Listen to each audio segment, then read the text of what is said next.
নমস্কার বন্ধুরা, happy new year 2025। আজকে একটা স্টক নিয়ে আলোচনা করব। একটা কেমিক্যাল সেক্টর থেকে বিলংস করে leading chemical sector stock Deepak Nitrite. মোটামুটি আজকে আমি এটা টার্গেট যেটা রাখি তার কাছাকাছি পেয়ে গিয়েছি। আজকে নিলাম কিছু। আচ্ছা, এর আগে আমি কী করলাম? এর আগে আমি দীপক নাইট্রেট নেওয়ার আগে আমি অরো ফার্মাকে 5% প্রফিটে বিক্রি করে দিলাম। 5% প্রফিটে বিক্রি করে দেওয়ার পর এটা নিলাম মোটামুটি 2500 নিচে।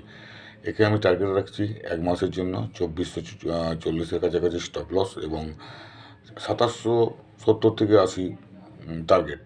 That is risk reward ratio রাখছে 2%-এর এগেনস্টে 11%।